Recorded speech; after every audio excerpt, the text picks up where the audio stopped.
Alors, dans cette vidéo, on va voir qu'est-ce que c'est des situations de proportionnalité. En fait, c'est la même chose que une suite. Donc, c'est juste que là, les différentes situations de la vie courante, on va les appeler des situations de proportionnalité, puisque on a, dans le fond, des proportions.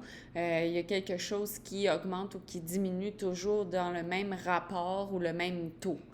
Donc, c'est pour ça qu'on appelle ça une situation de proportionnalité, puisqu'on a des taux équivalents ou des rapports équivalents dans notre situation.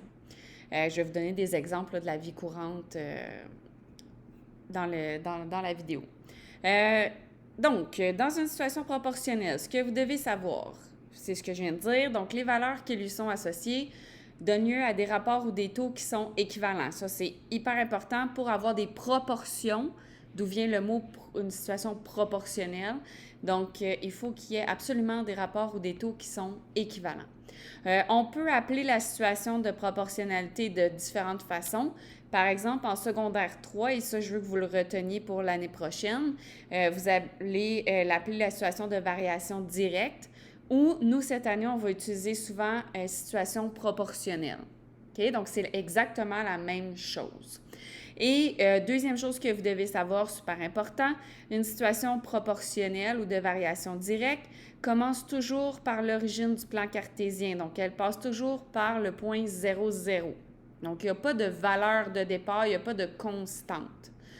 Donc, sachant ça, la règle pour n'importe quelle situation proportionnelle va toujours ressembler à ceci. Vous allez avoir Y, toujours, qui est égal au coefficient de proportionnalité multiplié par X.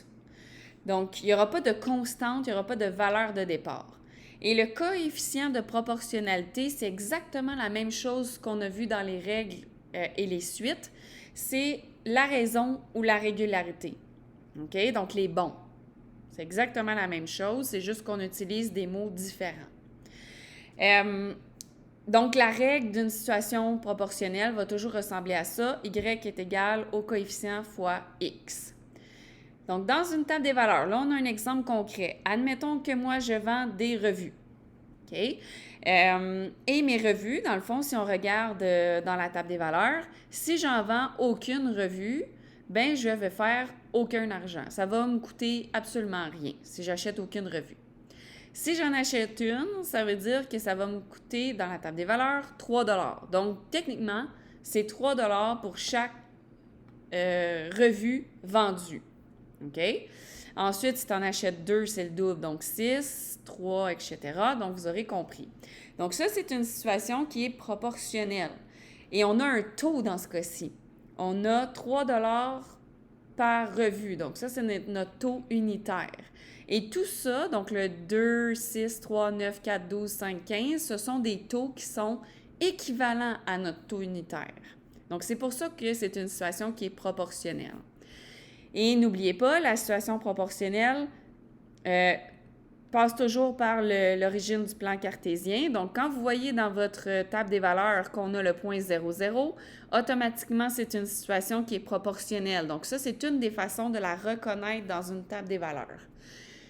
Deuxième façon de reconnaître une situation qui est proportionnelle, vous pouvez trouver le coefficient de proportionnalité.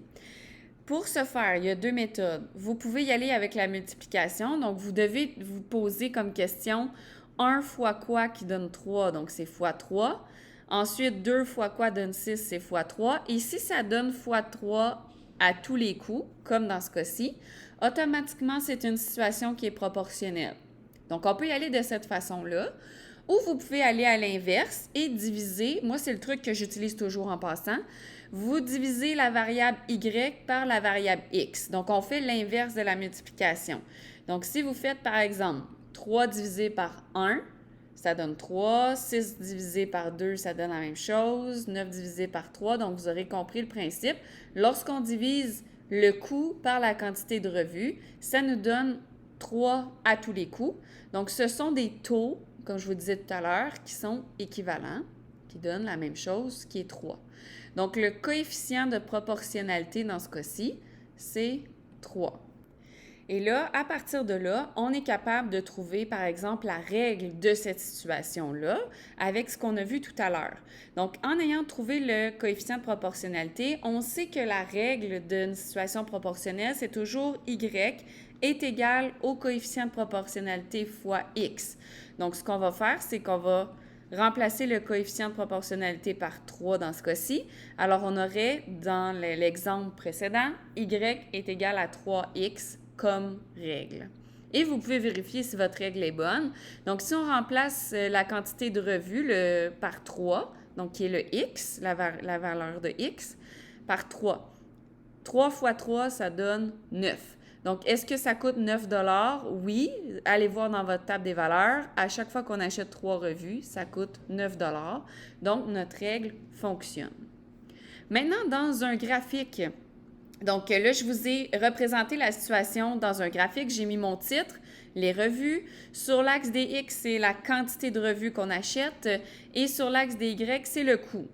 Et là, j'ai fait, regardez bien mes graduations. Sur l'axe des X, j'ai fait des bons de 1 partout. Et sur l'axe des Y, j'ai fait des bons de 3 partout. Sur chaque pas de graduation, on a un bon de 3. Pour reconnaître une situation proportionnelle dans un graphique, c'est très, très, très simple. Première chose, vous remarquez que la droite, donc les points qu'on a mis dans notre graphique, forment une droite et cette droite-là passe par l'origine du plan cartésien qui est 0, 0. Donc, automatiquement, quand vous voyez une droite qui passe par 0, 0, c'est une situation qui est proportionnelle. Et par la suite, bien évidemment, il faut que ce soit une droite, donc il faut que les points forment une droite bien nette. Sinon, ce n'est pas une situation qui est proportionnelle.